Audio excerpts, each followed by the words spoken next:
Hi ನಮಸ್ತೆ ಎಲ್ರಿಗೂ. ಹೇಗಿದ್ದೀರಾ?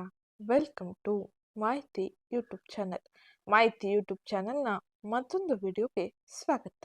ನಾನಿವತ್ತು ನಿಮಗೆ ತಿಳಿಸೋಕೆ ಬಂದಿರೋ ವಿಷಯ ಏನಪ್ಪ ಅಂದರೆ 2026ರ ಮೇ ತಿಂಗಳಿನಲ್ಲಿ ಮಂಗಳನು ತನ್ನ ಸ್ವಂತ ರಾಶಿಯಾದ ಮೇಷ ರಾಶಿಯನ್ನು ಈ ಪ್ರಸ್ತುತ ಸಮಯದಲ್ಲಿ ಪ್ರವೇಶಿಸಲಿದ್ದಾನೆ. ಇದರಿಂದಾಗಿ ತುಲಾ ರಾಶಿಗೆ ಸೇರಿದ ವ್ಯಕ್ತಿಗಳು ಈ ಎಲ್ಲ ಬದಲಾವಣೆಯನ್ನು ನೋಡಲಿದ್ದಾರೆ.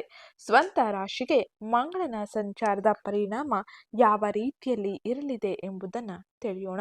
ಮಂಗಳ ಗ್ರಹ ಶಕ್ತಿ, ಧೈರ್ಯ, ಶೌರ್ಯ ಮತ್ತು ಸಾಹಸಕಾರ ಸ್ಥಾನದಲ್ಲಿ ಇರಲಿದ್ದಾನೆ. ಈ ಗ್ರಹದ ಸ್ಥಾನ ಬದಲಾಗುವುದರಿಂದಾಗಿ 12 ರಾಶಿಯವರ ಜೀವನದ ಮೇಲೂ ಮಹತ್ತರ ಬದಲಾವಣೆಯನ್ನು ತರುತ್ತಾನೆ. ಹಾಗಾದರೆ ಯಾವ ರಾಶಿಯವರಿಗೆ ಅತ್ಯಂತ ಹೆಚ್ಚಿನ ಶುಭ ಫಲಿತಾಂಶ ಸಿಗಲಿದೆ, ಯಾವ ರಾಶಿಯವರು ಎಚ್ಚರಿಕೆಯಿಂದ ಇರಬೇಕು ಎಂಬುದನ್ನು ಇವತ್ತಿನ ವಿಡಿಯೋದಲ್ಲಿ ವಿವರವಾಗಿ ತಿಳಿಯೋಣ. ಅದಕ್ಕಿಂತ ಮುಂಚೆ ಯಾರೇನೂ ಚಾನಲ್ಗೆ ಸಬ್ಸ್ಕ್ರೈಬ್ ಮಾಡ್ಕೊಂಡಿಲ್ಲ, ಚಾನಲ್ಗೆ ಸಬ್ಸ್ಕ್ರೈಬ್ ಮಾಡ್ಕೊಳ್ಳಿ. ವಿಡಿಯೋಗೊಂದು ಲೈಕ್ ಮಾಡೋದನ್ನ ಮರ್ತಿದ್ರೆ ವಿಡಿಯೋಗೊಂದು ಲೈಕ್ ಮಾಡಿ. ಜೊತೆಗೆ ಈ ವಿಡಿಯೋನ ನಿಮ್ಮ ಕುಟುಂಬದವರಿಗೆ, ಸ್ನೇಹಿತರಿಗೆ ಮತ್ತು ತುಲಾ ರಾಶಿಗೆ ಸೇರಿದ ವ್ಯಕ್ತಿಗಳಿಗೆ ಶೇರ್ ಮಾಡಿ. ಹಾಗೆ ಇವತ್ತಿನ ವಿಡಿಯೋ ಕಮೆಂಟ್ ಬಾಕ್ಸ್ನಲ್ಲಿ ಓಂ ಮಂಗಳಾದಿತ್ಯಾಯ ನಮಃ, ಮಹಾಲಕ್ಷ್ಮೀ ನಮಃ ಎಂಬ ಕಮೆಂಟ್ ಮಾಡಿ. ಮಂಗಳನು ತನ್ನ ಸ್ವಂತ ರಾಶಿಯನ್ನು ಪ್ರವೇಶಿಸುವುದರಿಂದಾಗಿ ತುಲಾ ರಾಶಿಗೆ ಸೇರಿದ ವ್ಯಕ್ತಿಗಳು ಈ ಎಲ್ಲ ರೀತಿಯ ಬದಲಾವಣೆಯನ್ನು ಕಾಣಲಿದ್ದಾರೆ. ಈ ಸಂಚಾರದ ಸಮಯದಲ್ಲಿ ಜಾತಕದಲ್ಲಿ ಮಂಗಳನ ಸ್ಥಾನ ಬಲವಾಗಿದ್ದರೆ ಆ ರಾಶಿಗೆ ಸೇರಿದ ವ್ಯಕ್ತಿಗಳು ಸಕಲ ವೈಭೋಗವನ್ನು ಅನುಭವಿಸುವವರು. ಹಾಗೆ ಅಲ್ಲದೆ ವೃತ್ತಿ ಜೀವನದಲ್ಲಿ ಪ್ರಗತಿ, ಆರ್ಥಿಕ ಅಭಿವೃದ್ಧಿ, ವ್ಯಕ್ತಿತ್ವದಲ್ಲಿ ಧನಾತ್ಮಕ ಬದಲಾವಣೆ ಹಾಗೂ ಉತ್ತಮ ಆರೋಗ್ಯದ ಭಾಗ್ಯವನ್ನು ಕೂಡ ಪಡೆಯುವ ಸಾಧ್ಯತೆ ಇರಲಿದೆ. ಹಾಗಾದ್ರೆ ಮಂಗಳನ ಈ ಮಹತ್ತರ ಸಂಚಾರದಿಂದಾಗಿ ಯಾವ ಫಲಿತಾಂಶವನ್ನು ತುಲಾ ರಾಶಿಗೆ ಸೇರಿದ ವ್ಯಕ್ತಿಗಳು ನೋಡಲಿದ್ದಾರೆ ಎಂಬುದನ್ನು ಈಗ ತಿಳಿಯೋಣ. ತುಲಾ ರಾಶಿಯವರಿಗೆ 7ನೇ ಮನೆಯಲ್ಲಿ ಸಾಗುವ ಮಂಗಳನು ಕೆಲವು ದೋಷಗಳನ್ನು ಸೃಷ್ಟಿಸಬಹುದು. ಆದ್ದರಿಂದ ಶ್ರಮಕ್ಕೆ ತಕ್ಕ ಪ್ರತಿಫಲವನ್ನು ನೀವು ಪಡೆಯಲಿದ್ದೀರಿ. ಹಾಗೆ ಈ ಸಮಯದಲ್ಲಿ ನೀವು ಒಂದಿಷ್ಟು ನಷ್ಟವನ್ನು ಕೂಡ ಅನುಭವಿಸಬಹುದು. ಹಾಗೆ ಇದು ನಿಮಗೆ ಹೂಡಿಕೆಗೆ ಉತ್ತಮ ಸಮಯವಾಗಿರುವುದಿಲ್ಲ. ಹಾಗಾಗಿ ಹೂಡಿಕೆಯ ವಿಷಯದಲ್ಲಿ ಬಹಳ ಎಚ್ಚರಿಕೆಯನ್ನು ನೀಡಬೇಕಾಗಿರಲಿದೆ. ಸಾಲ ತೆಗೆದುಕೊಳ್ಳುವುದು, ನೀಡುವುದನ್ನು ಬಹಳ ಎಚ್ಚರಿಕೆಯಿಂದ ಮಾಡಿ. ಈ ಸಮಯದಲ್ಲಿ ಹಣವನ್ನು ವಾಪಸ್ ಪಡೆಯಲು ಕಷ್ಟಕರವಾಗಿರಲಿದೆ. ಆದ್ದರಿಂದ ಸಾಲವಾಗಿ ಹಣ ನೀಡುವ ಮುನ್ನ ಜಾಗರೂಕರಾಗಿರಿ. ನಿಮ್ಮ ಕಠಿಣ ಪರಿಶ್ರಮ ಮಾತ್ರ ನಿಮ್ಮ ಎಲ್ಲ ಆಸೆಗಳನ್ನು ಕ್ರಮೇಣವಾಗಿ ಈಡೇರಿಸಲಿದೆ. ಮದುವೆಯಾಗಲು ಬಯಸುವವರಿಗೆ ಇದು ಸರಿಯಾದ ಸಮಯವಾಗಿದ್ದು, ಆದರೂ ಈ ಸಮಯದಲ್ಲಿ ಖರ್ಚುಗಳ ಬಗ್ಗೆ ಬಹಳ ಎಚ್ಚರಿಕೆ ಇರಲಿ. ಖರ್ಚುಗಳು ಹೆಚ್ಚಾಗಲಿದೆ. ಅದರ ಜೊತೆಗೆ ಮುಂದಿನ ದಿನಗಳಲ್ಲಿ ನಿಮ್ಮ ಕಠಿಣ ಪರಿಶ್ರಮಕ್ಕೆ ತಕ್ಕ ಪ್ರತಿಫಲವನ್ನು ಪಡೆದುಕೊಳ್ಳಲಿದ್ದೀರಿ. ಇನ್ನ ಈ ಮೇ ತಿಂಗಳ ದ್ವಿತೀಯಾರ್ಧದಲ್ಲಿ ವೃಷಭ ರಾಶಿಗೆ ಸೂರ್ಯನ ಪ್ರವೇಶ ನಿಮ್ಮ ರಾಶಿಯವರಿಗೆ ಅಂದರೆ ತುಲಾ ರಾಶಿಗೆ ಸೇರಿದ ವ್ಯಕ್ತಿಗಳಿಗೆ ಯಾವ ರೀತಿಯ ಪ್ರಮುಖ ಬದಲಾವಣೆಯನ್ನು ತರಲಿದೆ ಎಂದು ಈಗ ನೋಡೋಣ. ವೈದಿಕ ಜ್ಯೋತಿಷ್ಯ ಶಾಸ್ತ್ರದ ಪ್ರಕಾರ ಸೂರ್ಯನು ಪ್ರತಿ ರಾಶಿಯಲ್ಲಿ ಸರಿಸುಮಾರು 1 ತಿಂಗಳು ಕಾಲ ಸಂಚರಿಸುತ್ತಾನೆ.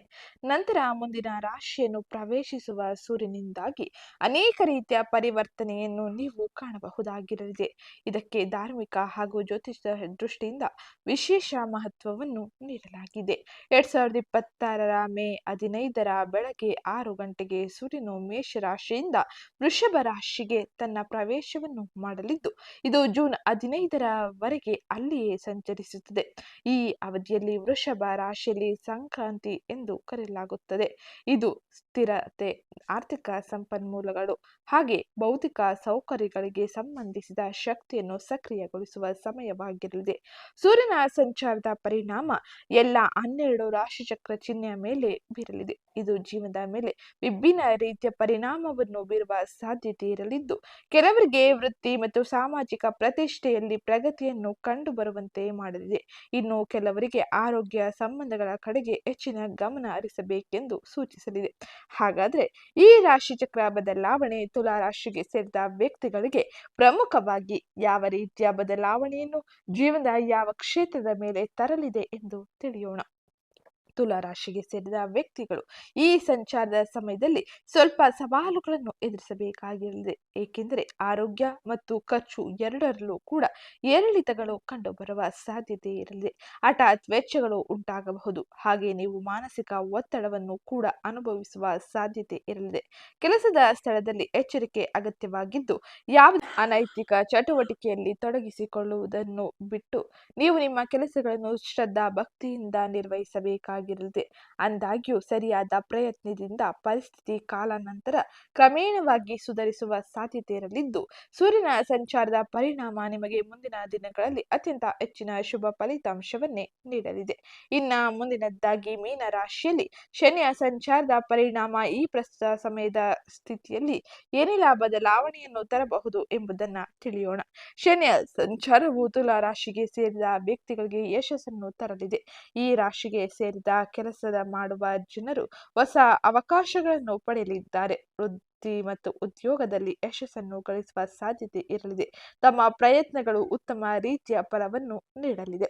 ತುಲಾ ರಾಶಿಗೆ ಸೇರಿದ ವ್ಯಕ್ತಿಗಳು ಈ ಸಮಯದಲ್ಲಿ ಉನ್ನತ ಸ್ಥಾನವನ್ನು ಪಡೆದುಕೊಳ್ಳಲಿದ್ದು, ದೀರ್ಘಕಾಲದ ಯೋಜನೆಗಳಲ್ಲಿ ಉತ್ತಮ ರೀತಿಯ ಫಲಿತಾಂಶ ಸಿಗುವ ಸಾಧ್ಯತೆ ಅಧಿಕವಾಗಿರಲಿದೆ.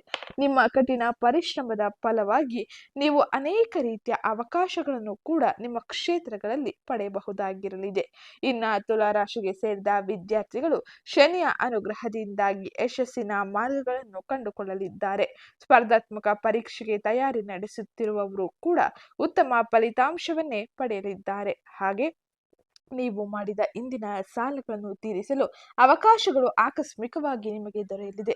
ಇದರಿಂದಾಗಿ ಆರ್ಥಿಕ ವ್ಯವಹಾರಗಳು ಉತ್ತಮ ರೀತಿಯಲ್ಲಿ ಮುಂದುವರಿಯಲಿದೆ.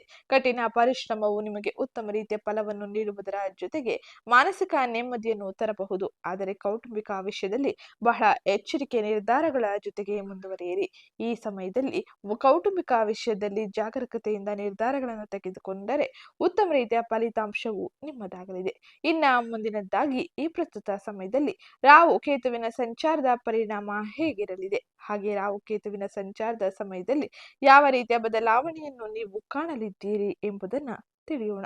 ಹಿಮ್ಮುಖವಾಗಿ ಸಂಚರಿಸುವ ರಾಹು ಕೇತುವು ಈ ಪ್ರಸ್ತುತ ಸಮಯದಲ್ಲಿ ಕುಂಭರಾಶಿ ಮತ್ತು ಸಿಂಹ ರಾಶಿಯಲ್ಲಿ ತನ್ನ ಸಂಚಾರವನ್ನು ಮಾಡುತ್ತಿದ್ದಾರೆ. ಇದರಿಂದಾಗಿ ತುಲಾ ರಾಶಿಗೆ ಸೇರಿದ ವ್ಯಕ್ತಿಗಳು ಅದ್ಭುತವಾಗಿ ಬದಲಾವಣೆಯನ್ನು ನಿರೀಕ್ಷಿಸಬಹುದಾಗಿದ್ದು, ಈ ಸಮಯದಲ್ಲಿ ಹೊಸ ಮನೆ ವಾಹನವನ್ನು ಖರೀದಿಸುವ ಅವಕಾಶಗಳು ಸಿಗಲಿದೆ. ನಿಮ್ಮ ವೃತ್ತಿ ಜೀವನದಲ್ಲಿ ಪ್ರಗತಿಯ ಅವಕಾಶ ಉಂಟಾಗಲಿದ್ದು, ಉದ್ಯೋಗಾಕಾಂಕ್ಷಿಗಳಿಗೆ ಅಂದರೆ ನಿರುದ್ಯೋಗಿಗಳಿಗೆ ಬಯಸಿದ ಉದ್ಯೋಗ ಸಿಗುವ ಲಕ್ಷಣಗಳು ಇರಲಿದೆ. ಗ್ರಹಗಳ ಸ್ಥಾನ ಸಂಚಾರದ ಪರಿಣಾಮವು ನಿಮ್ಮ ವೃತ್ತಿ ಜೀವನದಲ್ಲಿ ಆರ್ಥಿಕ ಲಾಭವನ್ನು ತಂದುಕೊಡಲಿದೆ. ಹಾಗೆ ಕೆಲಸ ಮಾಡುವವರಿಗೆ ಹೊಸ ಯೋಜನೆಗಳಲ್ಲಿ ಕೆಲಸ ಮಾಡುವ ಅವಕಾಶ ಸಿಗಲಿದ್ದು, ಇನ್ನ ಮದುವೆಯ ವಿಚಾರಕ್ಕೆ ಬಂದರೆ ವೈವಾಹಿಕ ಜೀವನಕ್ಕೆ ಸಂಬಂಧಿಸಿದಂತೆ ರಾಹು ಕೇತುವಿನ ಸಂಚಾರದ ಪರಿಣಾಮದಿಂದಾಗಿ ನೀವು ಮದುವೆಯಲ್ಲಿ ಉತ್ತಮ ರೀತಿಯ ಸಾಮರಸ್ಯವನ್ನು ನೋಡಬಹುದು. ಆದರೆ ಈ ಸಮಯದಲ್ಲಿ ನೀವು ಬಹಳ ತಾಳ್ಮೆಯನ್ನು ವಹಿಸಬೇಕಾಗಿರಲಿದೆ. ಮಾತಿನ ಮೇಲೆ ಹಿಡಿತವನ್ನು ಸಾಧಿಸಬೇಕಾಗಿರಲಿದೆ. ಇದು ರಾಹು ಕೇತುವಿನ ಸಂಚಾರದ ಪರಿಣಾಮವಾಗಿದ್ದು, ಇನ್ನ ಮುಂದಿನದ್ದಾಗಿ ಗುರುವಿನ ಸಂಚಾರದ ಪರಿಣಾಮ ಹೇಗಿರಲಿದೆ ಎಂದು ನೋಡೋಣ. ಗುರುವು ಈ ಪ್ರಸ್ತುತ ಸಮಯದಲ್ಲಿ ಮಿಥುನ ರಾಶಿಯಲ್ಲಿ ತನ್ನ ಸಂಚಾರವನ್ನು ಮಾಡುತ್ತಿದ್ದಾನೆ. ಗುರುವಿನ ಸಂಚಾರದ ಪರಿಣಾಮ ತುಲಾ ರಾಶಿಗೆ ಸೇರಿದ ವ್ಯಕ್ತಿಗಳಿಗೆ ಈ ರೀತಿಯಲ್ಲಿ ಇರಲಿದೆ. ತುಲಾ ರಾಶಿಗೆ ಸೇರಿದ ವ್ಯಕ್ತಿಗಳಿಗೆ 9ನೇ ಮನೆಯಲ್ಲಿ ಗುರು ನೇರವಾಗಿ ತನ್ನ ಸಂಚಾರವನ್ನು ಮಾಡುವುದರಿಂದಾಗಿ ತಮ್ಮ ಕಠಿಣ ಪರಿಶ್ರಮದ ಮೂಲಕ ಪ್ರಗತಿಯನ್ನು ಸಾಧಿಸುವ ಸಮಯ ಇದಾಗಿರಲಿದೆ. ನಿಮ್ಮ ಪ್ರಯತ್ನಗಳಲ್ಲಿ ನೀವು ಉತ್ತಮ ಫಲಿತಾಂಶವನ್ನು ಸಾಧಿಸಲಿದ್ದೀರಿ. ನಿಮ್ಮ ಕುಟುಂಬದ ಜೀವನ ಬಯಸಿದಂತೆ ಇರಲಿದೆ. ನಿಮ್ಮ ಪ್ರಾಮಾಣಿಕತೆಗೆ ಸ್ಪಷ್ಟ ಉದ್ದೇಶಗಳಿಗೆ ಉತ್ತಮ ರೀತಿಯ ಮಾರ್ಗಗಳು ಗೋಚರವಾಗಲಿದೆ. ಈ ಸಮಯದಲ್ಲಿ ನಿಮ್ಮ ಸಂಗಾತಿ ನಿಮ್ಮನ್ನು ಬಹಳವಾಗಿ ಗೌರವಿಸುತ್ತಾರೆ. ಆರೋಗ್ಯದ ದೃಷ್ಟಿಯಿಂದ ನಿಮ್ಮ ಆರೋಗ್ಯ ಚೆನ್ನಾಗಿದ್ದು, ಆದರೆ ನಿಮ್ಮ ಸಂಗಾತಿ ಸ್ವಲ್ಪ ದುರ್ಬಲವಾಗಿರಬಹುದು. ಅವರು ಈ ಸಮಯದಲ್ಲಿ ಆರೋಗ್ಯದಲ್ಲಿ ಬಹಳಷ್ಟು ಹಣವನ್ನು ಖರ್ಚು ಮಾಡಬೇಕಾಗಿ ಬರಲಿದೆ. ಹಾಗೆ ಪ್ರತಿ ಗುರುವಾರ ವಿಷ್ಣುವಿಗೆ ಹಳದಿ ಸಿಹಿ ತಿಂಡಿಯನ್ನು ಅರ್ಪಿಸಿ ಮತ್ತು ನಿರ್ಗತಿಕರಿಗೆ ಹಳದಿ ಬಣ್ಣದ ಬಟ್ಟೆಯನ್ನು ದಾನ ಮಾಡಿ. ಇದು ನಿಮಗೆ ಅತ್ಯಂತ ಶುಭದಾಯಕವಾಗಿರಲಿದೆ. ಇನ್ನ ಮೇಷರಾಶಿಯಲ್ಲಿ ಬುಧನ ಸಂಚಾರದ ಪರಿಣಾಮ ಹೇಗಿರಲಿದೆ ಎಂದು ನೋಡೋಣ. ಬುಧನು ಈ ಪ್ರಸ್ತುತ ಸಮಯದಲ್ಲಿ ಮೇಷರಾಶಿಯಲ್ಲಿ ತನ್ನ ಸಂಚಾರವನ್ನು ಮಾಡುತ್ತಿದ್ದಾನೆ. ಬುಧ ಗ್ರಹನು ಬುದ್ಧಿಶಕ್ತಿ, ತರ್ಕ, ಮಾತು, ವ್ಯವಹಾರ, ಶಿಕ್ಷಣ, ನಿರ್ಧಾರ ತೆಗೆದುಕೊಳ್ಳುವ ಸಾಮರ್ಥ್ಯವನ್ನು ಪ್ರತಿನಿಧಿಸುತ್ತಾನೆ. ಬುಧನ ಸಂಚಾರದ ಪರಿಣಾಮ ತುಲಾ ರಾಶಿಗೆ ಸೇರಿದ ವ್ಯಕ್ತಿಗಳಿಗೆ ಈ ಎಲ್ಲ ಪ್ರಮುಖ ಬದಲಾವಣೆಯನ್ನು ಜೀವನದಲ್ಲಿ ತರಲಿದೆ. ಈ ಬುಧನ ಸಂಚಾರವು ನಿಮ್ಮ ಮದುವೆಯ ಮತ್ತು ಪಾಲುದಾರಿಕೆಯ ಮನೆಯಾಗಿರಲಿದೆ. 7ನೇ ಮನೆಯಲ್ಲಿ ಬುಧನ ಸಂಚಾರದ ಪರಿಣಾಮವು ನಿಮ್ಮ ಸಂಗಾತಿಯ ಮೇಲೆ ಪರಿಣಾಮವನ್ನು ಬೀರಲಿದೆ. ಆದ್ದರಿಂದ ನಿಮ್ಮ ಸಂಬಂಧದಲ್ಲಿ ಸಂವಹನವು ಬಹಳ ಮುಖ್ಯವಾದ ಪಾತ್ರವನ್ನು ವಹಿಸುತ್ತದೆ. ಬುಧ ಗ್ರಹನು ನಿಮ್ಮ ಉನ್ನತ ಶಿಕ್ಷಣ, ತಂದೆ ಅಥವಾ ತಂದೆಯ ವ್ಯಕ್ತಿತ್ವ, ನಿಮ್ಮ ಭಾಗ್ಯ, ಅದೃಷ್ಟ, ದೀರ್ಘ ಪ್ರಯಾಣಗಳ 9ನೇ ಮನೆಯನ್ನು ಆಳುತ್ತದೆ. ಈ ಸಂಚಾರದ ಸಮಯದಲ್ಲಿ ನಿಮ್ಮ ಅದೃಷ್ಟ ನಿಮ್ಮ ಸಂಗಾತಿಯ ಕೈಯಲ್ಲಿದೆ. ಇನ್ನು ಈ ಸಮಯದಲ್ಲಿ ಏನನ್ನಾದರೂ ನಿರ್ಧರಿಸುವ ಮೊದಲು ಅವರ ಸಮಾಲೋಚನೆ ಪಡೆಯುವುದು ಉತ್ತಮವಾಗಿರಲಿದೆ. ಏಕೆಂದರೆ ನಿಮ್ಮ ಸಂಗಾತಿ ನಿಮಗೆ ರಕ್ಷಣೆಯನ್ನು ನೀಡಲು ಹಾಗೆ ನಿಮಗೆ ಉತ್ತಮ ರೀತಿಯ ಸಹಾಯವನ್ನು ಮಾಡಲು ಅವಕಾಶಗಳನ್ನು ಪಡೆದಿರುತ್ತಾರೆ. ಇನ್ನ ಈ ಸಮಯದಲ್ಲಿ ನಿಮ್ಮ ಮನೆ, ಉನ್ನತ ಸ್ಥಾನ, ನಿಮ್ಮ ಖರ್ಚು, ನಷ್ಟಗಳು ಸಹ ಈ ಸಮಯದಲ್ಲಿ ಅನೇಕ ರೀತಿಯ ಬದಲಾವಣೆಯನ್ನು ಪಡೆದಿದೆ. ನಿಮ್ಮ ಸಂಗಾತಿಯ ಆರೋಗ್ಯದ ಬಗ್ಗೆ ಜಾಗರೂಕರಾಗಿರಿ. ಬುಧನು ನಿಮ್ಮ ಮೊದಲ ಮನೆ ಅಂದರೆ 7ನೇ ಅಂಶದಿಂದ ನೋಡುವುದರಿಂದಾಗಿ ನೀವು ನಿಮ್ಮ ಖರ್ಚುಗಳನ್ನು ಕಡಿಮೆ ಮಾಡಲು ಬಯಸುತ್ತಾರೆ.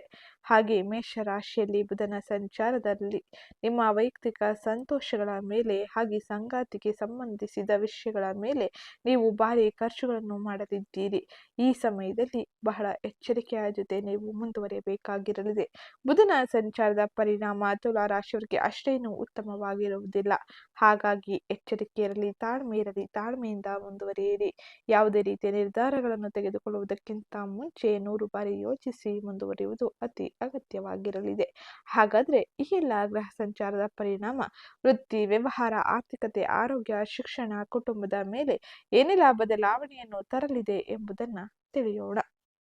ಅದಕ್ಕಿಂತ ಮುಂಚೆ ಯಾರೇನೋ ಚಾನಲ್ಗೆ ಸಬ್ಸ್ಕ್ರೈಬ್ ಮಾಡ್ಕೊಂಡಿಲ್ಲ, ಚಾನಲ್ಗೆ ಸಬ್ಸ್ಕ್ರೈಬ್ ಮಾಡ್ಕೊಳ್ಳಿ.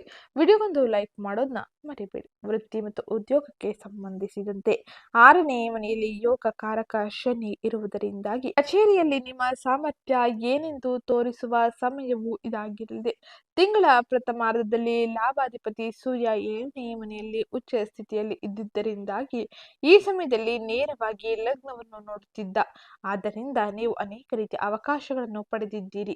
ಸಹೋದ್ಯೋಗಿಗಳ ಬೆಂಬಲವನ್ನು ಪಡೆದಿದ್ದೀರಿ. ಹಾಗೆ ಮೇ 15ರ ನಂತರದಲ್ಲಿ ಸೂರ್ಯ ಮತ್ತು ಬುಧ 8ನೇ ಸ್ಥಾನವಾದ ವೃಷಭ ರಾಶಿಯನ್ನು ಪ್ರವೇಶಿಸಿದ್ದಾರೆ. ಇದರಿಂದಾಗಿ ವೃತ್ತಿ ಜೀವನದಲ್ಲಿ ಕೆಲವು ಆಕಸ್ಮಿಕ ಬದಲಾವಣೆಗಳು ಸಂಭವಿಸಲಿದೆ. ಊಹಿಸದ ಮಾರ್ಗಗಳು, ವಿಭಾಗಗಳ ಬದಲಾವಣೆಯೂ ಆಗಲಿದೆ. ಮೇಲಾಧಿಕಾರಿಗಳಿಂದ ನೀವು ವಾಗ್ವಾದಕ್ಕೆ ಒಳಗಾಗುವ ಸಾಧ್ಯತೆ ಇರಲಿದೆ. ಬಹಳ ಎಚ್ಚರಿಕೆ ಈ ಸಮಯದಲ್ಲಿ ಬಹು ಮುಖ್ಯವಾಗಿದ್ದು, IT ಮತ್ತು ರಿಸರ್ಚ್ ವಿಭಾಗದಲ್ಲಿ ಕೆಲಸ ಮಾಡುವವರಿಗೆ ಈ ಸಮಯ ಅನೇಕ ರೀತಿಯ ಪ್ರಾಜೆಕ್ಟ್ಗಳನ್ನು ತಂದುಕೊಡಲಿದೆ. ಬುಧಾದಿತ್ಯ ಯೋಗವು ಉತ್ತಮ ಫಲಿತಾಂಶವನ್ನು ತರಲಿದೆ. ಆದರೆ ಮೇಲಾಧಿಕಾರಿಗಳ ಜೊತೆಗೆ ಸಂವಹನ ನಡೆಸುವಾಗ ಬಹಳ ಎಚ್ಚರಿಕೆಯನ್ನು ವಹಿಸಬೇಕೆಂದು ಗ್ರಹ ಗೋಚಾರ ಫಲಿತಾಂಶ ತಿಳಿಸಲಿದ್ದು, ಇನ್ನ ಮುಂದಿನದ್ದಾಗಿ ಆರ್ಥಿಕ ಪರಿಸ್ಥಿತಿ ಹೇಗಿರಲಿದೆ, ಆರ್ಥಿಕವಾಗಿ ಯಾವ ರೀತಿಯ ಎಚ್ಚರಿಕೆಯನ್ನು ವಹಿಸಬೇಕು ಎಂಬುದನ್ನ ತಿಳಿಯೋಣ. ಆರ್ಥಿಕವಾಗಿ ಈ ಪ್ರಸ್ತುತ ಸಮಯದಲ್ಲಿ ತೃಪ್ತಿದಾಯಕವಾಗಿದ್ದು, ಧನಾಧಿಪತಿಯಾದ ಕುಜ 7ನೇ ಮನೆಯಲ್ಲಿ ಬಲವಾದ ಸ್ಥಾನವನ್ನು ಸ್ಥಿರತೆಯನ್ನು ಹೊಂದಿರುವುದರಿಂದಾಗಿ ದೈನಂದಿನ ಆದಾಯದ ಮೂಲಗಳು ಅದ್ಭುತವಾಗಿ ಕೆಲಸ ಮಾಡುತ್ತದೆ. ವ್ಯಾಪಾರದ ಮೂಲಗಳು ಹಣದ ಅರಿವನ್ನು ಹೆಚ್ಚಿಸುತ್ತದೆ. ಹಾಗೆ ಈ ಸಮಯದಲ್ಲಿ 11ನೇ ಮನೆ ಅಧಿಪತಿ ಲಾಭಾಧಿಪತಿ ಸೂರ್ಯ ಹಾಗೆ 9ನೇ ಮನೆ ಅಧಿಪತಿ ಭಾಗ್ಯಾಧಿಪತಿ ಬುಧ ಅಷ್ಟಮ ಸ್ಥಾನದಲ್ಲಿ ಅಂದರೆ 8ನೇ ಮನೆಯಲ್ಲಿ ಸೇರುವುದರಿಂದಾಗಿ ಇದು ಒಂದು ರೀತಿಯ ಆಕಸ್ಮಿಕ ಧನ ಯೋಗವನ್ನು ನೀಡುತ್ತದೆ. ಹಳೆಯ ಬಾಕಿಗಳು ಊಹಿಸದ ರೀತಿಯಲ್ಲಿ ವಸೂಲಿಯಾಗಲಿದೆ. ಹಾಗೆ ಇನ್ಶೂರೆನ್ಸ್ ಅಥವಾ ಪಿತ್ರಾರ್ಜಿತ ಆಸ್ತಿಯ ಮೂಲಕ ಹಣವನ್ನು ನೀವು ಪಡೆಯುವ ಸಾಧ್ಯತೆ ಇರಲಿದೆ. ಮೇ 14ರ ನಂತರದಲ್ಲಿ ಲಗ್ನಾಧಿಪತಿಯಾದ ಶುಕ್ರನು ಭಾಗ್ಯ ಸ್ಥಾನದಲ್ಲಿ ಇರುವುದರಿಂದಾಗಿ ನಿಮ್ಮ ಉಳಿತಾಯ ಯೋಜನೆಗಳಲ್ಲಿ ನೀವು ಯಶಸ್ಸನ್ನು ಕಾಣಲಿದ್ದೀರಿ. ಆರ್ಥಿಕ ವ್ಯವಹಾರಗಳು ಸುಗಮವಾಗಿ ನಡೆಯಲಿದೆ. ಹಾಗೆ ಆರ್ಥಿಕ ವಿಷಯಕ್ಕೆ ಸಂಬಂಧಿಸಿದಂತೆ ಸೇರಿದಂತೆ ಅನೇಕ ರೀತಿಯ ಅವಕಾಶಗಳು ಸಿಗುವುದರಿಂದಾಗಿ ಆರ್ಥಿಕ ವ್ಯವಹಾರಗಳಲ್ಲಿ ಇದ್ದಂಥ ಅನೇಕ ರೀತಿಯ ಯೋಚನೆ, ತೊಂದರೆಗಳು ಹಾಗೆ ಸಮಸ್ಯೆಗಳು ಕೂಡ ಬಗೆಹರಿದು ಮುಂದುವರಿಯಲಿದೆ. ಇದು ಆರ್ಥಿಕವಾಗಿ ಈ ಪ್ರಸ್ತುತ ಸಮಯದಲ್ಲಿ ನೋಡುವ ಬದಲಾವಣೆಯಾಗಿದ್ದು, ಇನ್ನ ಮುಂದಿನದ್ದಾಗಿ ಆರೋಗ್ಯಕ್ಕೆ ಸಂಬಂಧಿಸಿದಂತೆ ಯಾವ ರೀತಿಯ ಎಚ್ಚರಿಕೆಯನ್ನು ನೀವು ವಹಿಸಬೇಕು ಎಂಬುದನ್ನ ತಿಳಿಯೋಣ. ಅದಕ್ಕಿಂತ ಮುಂಚೆ ಯಾರನ್ನು ಚಾನಲ್ಗೆ ಸಬ್ಸ್ಕ್ರೈಬ್ ಮಾಡ್ಕೊಂಡಿಲ್ಲ, ಚಾನಲ್ಗೆ ಸಬ್ಸ್ಕ್ರೈಬ್ ಮಾಡ್ಕೊಳ್ಳಿ. ವಿಡಿಯೋಗೊಂದು ಲೈಕ್ ಮಾಡೋದನ್ನ ಮರಿಬೇಡಿ. ತಿಂಗಳ ಪ್ರಥಮಾರ್ಧದಲ್ಲಿ 7ನೇ ಮನೆಯಲ್ಲಿ ಉಚ್ಚ ಸೂರ್ಯನ ದೃಷ್ಟಿಯಿಂದಾಗಿ ನೀವು ನಿಮ್ಮ ಆರೋಗ್ಯದಲ್ಲಿ ಮತ್ತು ನಿಮ್ಮ ಉತ್ಸಾಹದಲ್ಲಿ ಹೆಚ್ಚಳವನ್ನು ನೋಡಿದ್ದೀರಿ. ಅದೇ ರೀತಿ 15ರ ನಂತರದಲ್ಲಿ ಸೂರ್ಯ ಬುಧ 8ನೇ ಮನೆಯಲ್ಲಿ ತನ್ನ ಸಂಚಾರವನ್ನು ಮಾಡುವುದರಿಂದಾಗಿ ಆರೋಗ್ಯದ ವಿಚಾರದಲ್ಲಿ ಕೆಲವು ಜಾಗರೂಕತೆ ಅತಿ ಅವಶ್ಯಕವಾಗಿರಲಿದೆ. ಹಾಗೆ ಅಷ್ಟಮದಲ್ಲಿ ಸೂರ್ಯನಿಂದಾಗಿ ಕಣ್ಣುರಿ, ಆಯಾಸ, ಹೊಟ್ಟೆಗೆ ಸಂಬಂಧಿಸಿದ ಉಷ್ಣ ಸಮಸ್ಯೆಗಳು ಉದ್ಭವವಾಗಬಹುದು.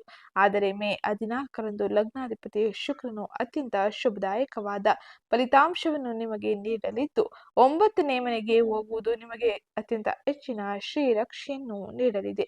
ಗ್ರಹ ಸಂಚಾರದ ಸ್ಥಿತಿಯಲ್ಲಿ ನೀವು ಅನಾರೋಗ್ಯಗಳಿಗೆ ಬೇಗ ಗುಣಪಡಿಸುವ ಅವಕಾಶವನ್ನು ಕೊಡಲಿದ್ದೀರಿ. ಹಾಗೆ ನಿಮ್ಮ ಆಯುಷ್ಯ ಕಾಪಾಡಿಕೊಳ್ಳುವ ಸಾಮರ್ಥ್ಯವನ್ನು ಹೊಂದಿರುತ್ತೀರಿ. ಸಮಯಕ್ಕೆ ಸರಿಯಾಗಿ ಊಟ ಮಾಡುವುದು ಹಾಗೆ ನೀರನ್ನು ಹೆಚ್ಚಾಗಿ ಬಳಸುವುದು, ಧ್ಯಾನ, ಯೋಗ, ವ್ಯಾಯಾಮದಂಥ ಚಟುವಟಿಕೆಗಳನ್ನು ನಿಮ್ಮ ದಿನಚರಿಯಲ್ಲಿ ಅಳವಡಿಸಿಕೊಳ್ಳುವುದು ಈ ಸಮಯದಲ್ಲಿ ಅತಿ ಮುಖ್ಯವಾಗಿರಲಿದೆ. ಆದ್ದರಿಂದ ಬಹಳ ಎಚ್ಚರಿಕೆಯ ಜೊತೆ ಮುಂದುವರಿಯಿರಿ. ಆರೋಗ್ಯದಲ್ಲಿ ಅಷ್ಟೇನು ಕಠಿಣ ಪರಿಸ್ಥಿತಿಯನ್ನು ನೀವು ನೋಡುವುದಿಲ್ಲ. ಎಲ್ಲವೂ ಸುಗಮ ರೀತಿಯಲ್ಲಿ ನಡೆಯಲಿದೆ. ಇನ್ನ ಮುಂದಿನದ್ದಾಗಿ ಕುಟುಂಬ ವಿಷಯಕ್ಕೆ ಸಂಬಂಧಿಸಿದಂತೆ ಯಾವ ರೀತಿಯ ಎಚ್ಚರಿಕೆ ಕ್ರಮ ಅತಿ ಅಗತ್ಯವೆಂದು ನೋಡೋಣ. ಮೇ 14ರ ನಂತರದಲ್ಲಿ ನಿಮ್ಮ ಲಗ್ನಾಧಿಪತಿಯಾದ ಶುಕ್ರನು ಭಾಗ್ಯದ ಸ್ಥಾನದಲ್ಲಿ ಅಂದರೆ 9ನೇ ಮನೆಯಲ್ಲಿ ಗುರುವಿನೊಂದಿಗೆ ಸೇರುವುದರಿಂದಾಗಿ ಕುಟುಂಬದಲ್ಲಿ ಸಂತೋಷ ಮರಳಿ ಬರುತ್ತದೆ. ತಂದೆಯೊಂದಿಗಿನ ಬಾಂಧವ್ಯ ಸುಧಾರಿಸುತ್ತದೆ. ಅವರ ಆರೋಗ್ಯ ಉತ್ತಮಗೊಂಡು ಕುಟುಂಬದಲ್ಲಿ ಸದಸ್ಯರ ಜೀವನ ಉತ್ತಮವಾಗಿರಲಿದೆ. ಕುಟುಂಬ ಸದಸ್ಯರ ಜೊತೆ ತೀರ್ಥಕ್ಷೇತ್ರಕ್ಕೆ ಯಾತ್ರೆಗಳಿಗೆ ಹೋಗುವ ಅವಕಾಶಗಳನ್ನು ಪಡೆಯಲಿದ್ದು, ಇನ್ನ ಈ ಸಮಯದಲ್ಲಿ ಜೀವನ ಸಂಗಾತಿಯ ವರ್ತನೆಯಲ್ಲಿ ಪ್ರಾಬಲ್ಯದ ಪ್ರವೃತ್ತಿ ಸ್ವಲ್ಪ ಕೋಪವನ್ನು ತರಬಹುದು. ಸಣ್ಣ ವಿಷಯಗಳಿಗೆ ವಾಗ್ವಾದಗಳು ಹೆಚ್ಚಾಗಬಹುದು. ಹಾಗಾಗಿ ಕೋಪವನ್ನು ಅಂಕೆಶಂಕೆಯಲ್ಲಿ ಇಟ್ಟುಕೊಳ್ಳುವುದು ಬಹು ಮುಖ್ಯವಾಗಿರಲಿದೆ. ತಾಳ್ಮೆಯಿಂದ ವರ್ತಿಸುವುದರಿಂದಾಗಿ ಬಾಂಧವ್ಯ ಬಲಗೊಳ್ಳಲಿದೆ. ಹಾಗೆ ಕೌಟುಂಬಿಕವಾಗಿ ಬಹಳ ಎಚ್ಚರಿಕೆಯ ನಿರ್ಧಾರಗಳ ಜೊತೆಗೆ ಮುಂದುವರೆದರೆ ಅತ್ಯಂತ ಹೆಚ್ಚಿನ ಶುಭ ಫಲಿತಾಂಶವನ್ನು ಕೂಡ ನೀವು ನಿರೀಕ್ಷಿಸಬಹುದಾಗಿರಲಿದೆ. ಇನ್ನ ಮುಂದಿನದ್ದಾಗಿ ವ್ಯಾಪಾರ, ಸ್ವ ಉದ್ಯೋಗದಲ್ಲಿ ಇರುವಂತಹ ತುಲಾ ರಾಶಿಗೆ ಸೇರಿದ ವ್ಯಕ್ತಿಗಳು ಏನೆಲ್ಲ ಬದಲಾವಣೆಯನ್ನು ಕಾಣಲಿದ್ದಾರೆ ಎಂದು ನೋಡೋಣ. ವ್ಯಾಪಾರಸ್ಥರಿಗೆ ಈ ಸಮಯದಲ್ಲಿ ಲಾಭದ ಬೆಳವಣಿಗೆ ಅಧಿಕವಾಗಿರಲಿದೆ. ಮೇ 11ರಂದು ವ್ಯಾಪಾರದ ಸ್ಥಾನದ ಅಧಿಪತಿ ಕುಜ 7ನೇ ಮನೆಯಲ್ಲಿ ಅಂದರೆ ಸ್ವಕ್ಷೇತ್ರದಲ್ಲಿ ಮೇಷರಾಶಿಯಲ್ಲಿ ತನ್ನ ಸಂಚಾರವನ್ನು ಮಾಡುವುದರಿಂದಾಗಿ ವ್ಯಾಪಾರದಲ್ಲಿ ವೃದ್ಧಿಗೆ ಅತ್ಯಂತ ಅನುಕೂಲಕರ ಅವಕಾಶಗಳು ಸಿಗಲಿದೆ. ನಿಮ್ಮ ನಿರ್ಧಾರಗಳಲ್ಲಿ ಬೇಗ ಧೈರ್ಯ ತೋರಿಸುತ್ತೀರಿ. ಹಾಗೆ ಪ್ರತಿಸ್ಪರ್ಧಿಗಳನ್ನು ಸೋಲಿಸುವ ಅನೇಕ ರೀತಿಯ ಅವಕಾಶಗಳನ್ನು ಪಡೆಯಲಿದ್ದೀರಿ. ಮೇ 14ರವರೆಗೆ ವ್ಯಾಪಾರದ ಸ್ಥಾನದಲ್ಲಿ ಉಚ್ಚ ಸೂರ್ಯನ ಪ್ರಭಾವದಿಂದಾಗಿ ದೊಡ್ಡ ಸಂಸ್ಥೆಗಳೊಂದಿಗೆ ಅಥವಾ ಸರ್ಕಾರದೊಂದಿಗೆ ಮಾಡುವ ವ್ಯವಹಾರಗಳು ಅತ್ಯಂತ ಲಾಭದಾಯಕವಾಗಿರಲಿದೆ. ಪಾಲುದಾರಿಕೆ ವ್ಯವಹಾರಗಳಲ್ಲಿ ಲಾಭ ಉಂಟಾಗಲಿದ್ದು, ಸ್ವಕ್ಷೇತ್ರದಲ್ಲಿ ಕುಜನ ಸಂಚಾರದ ಪ್ರಾಬಲ್ಯ ಉತ್ತಮವಾಗಿರಲಿದೆ. ಪಾಲುದಾರರ ಮೇಲೆ ಅಧಿಕಾರ ಚಲಾಯಿಸಬಹುದಾಗಿದ್ದು, ಹಾಗೆ ಈ ಸಮಯದಲ್ಲಿ ಭಿನ್ನಾಭಿಪ್ರಾಯಗಳಿಗೆ ದಾರಿ ಮಾಡಿಕೊಡದೆ ಪ್ರೀತಿ ವಿಶ್ವಾಸದಿಂದ ಮುಂದುವರಿಯಿರಿ. ಇದರಿಂದಾಗಿ ವ್ಯಾಪಾರದಲ್ಲಿ ಉತ್ತಮ ರೀತಿಯ ಬದಲಾವಣೆಯನ್ನು ಅವಕಾಶಗಳನ್ನು ಪಡೆಯಬಹುದು. ವಿಸ್ತರಣೆಗೆ ಉತ್ತಮ ರೀತಿಯ ಅವಕಾಶಗಳು ನಿಮ್ಮನ್ನು ಹುಡುಕಿ ಬರಲಿದೆ. ಇನ್ನ ಮುಂದಿನದ್ದಾಗಿ ಶಿಕ್ಷಣಕ್ಕೆ ಸಂಬಂಧಿಸಿದಂತೆ ವಿದ್ಯಾರ್ಥಿಗಳು ಏನೆಲ್ಲ ಬದಲಾವಣೆಯನ್ನು ಈ ಪ್ರಸ್ತುತ ಸಮಯದಲ್ಲಿ ನೋಡಬಹುದು ಎಂಬುದನ್ನ ತಿಳಿಯೋಣ. ಪಂಚಮಾಧಿಪತಿ ವಿದ್ಯೆಯ ಸ್ಥಾನದ ಶನಿ 6ನೇ ಮನೆಯಲ್ಲಿ ಇರುವುದರಿಂದಾಗಿ ಸ್ಪರ್ಧಾತ್ಮಕ ಪರೀಕ್ಷೆಗಳಿಗೆ ತಯಾರಿ ನಡೆಸುತ್ತಿರುವ ತುಲಾ ರಾಶಿಗೆ ಸೇರಿದ ವ್ಯಕ್ತಿಗಳು ಅದ್ಭುತವಾದ ಯಶಸ್ಸನ್ನು ನೋಡಲಿದ್ದಾರೆ. ಕಷ್ಟಪಟ್ಟು ಓದುವವರಿಗೆ ಸರ್ಕಾರಿ ಉದ್ಯೋಗದ ಅವಕಾಶಗಳು ಸಿಗಲಿವೆ. ಮೇ 14ರ ನಂತರದಲ್ಲಿ 9ನೇ ಮನೆಯಲ್ಲಿ ಉನ್ನತ ವಿದ್ಯಾ ಸ್ಥಾನದಲ್ಲಿ ಲಗ್ನಾಧಿಪತಿ ಶುಕ್ರನು ಗುರುವಿನೊಂದಿಗೆ ಸೇರುವುದರಿಂದಾಗಿ ವಿದೇಶಿ ವಿಶ್ವವಿದ್ಯಾನಿಲಯದಲ್ಲಿ ಅಡ್ಮಿಷನ್ ಬಯಸುವವರಿಗೆ ಸುಲಭವಾಗಿ ಅವಕಾಶಗಳು ಲಭಿಸಲಿದೆ. ಹಾಗೆ ಫೈನ್ ಆರ್ಟ್ಸ್, ಡಿಸೈನಿಂಗ್ ವಿದ್ಯಾರ್ಥಿಗಳಿಗೆ ಇದು ಸುವರ್ಣ ಅವಕಾಶವನ್ನು ನೀಡಲಿದೆ. ಒಟ್ಟಾರೆಯಾಗಿ ವಿದ್ಯಾರ್ಥಿಗಳಿಗೆ ಅತ್ಯಂತ ಹೆಚ್ಚಿನ ಶುಭ ಫಲಿತಾಂಶಗಳು ಸಿಗಲಿದ್ದು, ಇನ್ನು ಮುಂದಿನದ್ದಾಗಿ ಈ ಎಲ್ಲ ಗ್ರಹ ಸಂಚಾರದಿಂದಾಗಿ ಉಂಟಾಗಿರುವ ದೋಷಗಳ ಪರಿಹಾರಕ್ಕೆ ಯಾವ ರೀತಿಯ ಸರಳ ಜ್ಯೋತಿಷ್ಯ ಪರಿಹಾರವನ್ನು ಅನುಸರಿಸಬೇಕು ಎಂಬುದನ್ನು ಈಗ ವಿವರವಾಗಿ ತಿಳಿಯೋಣ. ಅದಕ್ಕಿಂತ ಮುಂಚೆ ಯಾರಿನ್ನೂ ಚಾನಲ್ಗೆ ಸಬ್ಸ್ಕ್ರೈಬ್ ಮಾಡ್ಕೊಂಡಿಲ್ಲ, ಚಾನಲ್ಗೆ ಸಬ್ಸ್ಕ್ರೈಬ್ ಮಾಡ್ಕೊಳ್ಳಿ, ವಿಡಿಯೋಗೊಂದು ಲೈಕ್ ಮಾಡೋದನ್ನ ಮರಿಬೇಡಿ. ಸಪ್ತಮ ಸ್ಥಾನದಲ್ಲಿ ಕುಜನಿದ್ದು ಈ ಸಮಯದಲ್ಲಿ ಬರುವ ವೈವಾಹಿಕ ಜೀವನದ ವಿವಾದಗಳನ್ನು ನಿವಾರಿಸಲು 8ನೇ ಮನೆಯಲ್ಲಿರುವ ಗ್ರಹಗಳ ದೋಷವನ್ನು, ಆರೋಗ್ಯ ಸಮಸ್ಯೆಗಳನ್ನು ಕಡಿಮೆ ಮಾಡಲು ಈ ಕೆಲ ಸರಳ ಜ್ಯೋತಿಷ್ಯ ಪರಿಹಾರವನ್ನು ತಪ್ಪದೆ ಅನುಸರಿಸಿ. ಮೊದಲನೇದಾಗಿ ಶ್ರೀ ಮಹಾಲಕ್ಷ್ಮಿಯ ಆರಾಧನೆ. ಲಗ್ನಾಧಿಪತಿ ಶುಕ್ರನ ಅನುಗ್ರಹವನ್ನು ಸಂಪೂರ್ಣವಾಗಿ ಪಡೆಯಲು ಪ್ರತಿ ಶುಕ್ರವಾರ ಮಹಾಲಕ್ಷ್ಮಿಯ ಅಷ್ಟಾಂಗವನ್ನು ಪಠಿಸಿ ಅಥವಾ ಆಲಿಸಿ. ಇದು ನಿಮ್ಮ ಅದೃಷ್ಟವನ್ನು ಮತ್ತು ಆರ್ಥಿಕ ಬಲವನ್ನು ದ್ವಿಗುಣಗೊಳಿಸುತ್ತದೆ.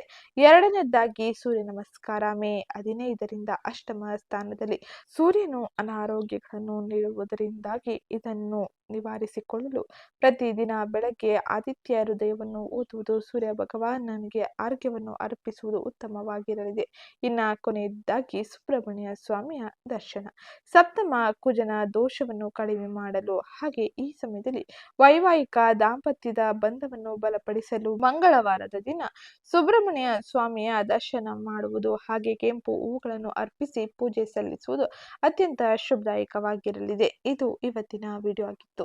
ವಿಡಿಯೋ ಇಷ್ಟ ಆಗಿದ್ದಲ್ಲಿ ವಿಡಿಯೋಗೊಂದು ಲೈಕ್ ಮಾಡಿ, ಚಾನಲ್ಗೆ ಸಬ್ಸ್ಕ್ರೈಬ್ ಮಾಡ್ಕೊಳ್ಳೋದನ್ನ ಮರಿಬೇಡಿ. ಹಾಗೆ ಈ ವಿಡಿಯೋನ ನಿಮ್ಮ ಕುಟುಂಬದವರಿಗೆ, ಸ್ನೇಹಿತರಿಗೆ, ಜೊತೆಗೆ ಇಲ್ಲಿ ಹೇಳಿರುವ ತುಲಾ ರಾಶಿಗೆ ಸೇರಿದ ವ್ಯಕ್ತಿಗಳಿಗೆ ಶೇರ್ ಮಾಡಿ.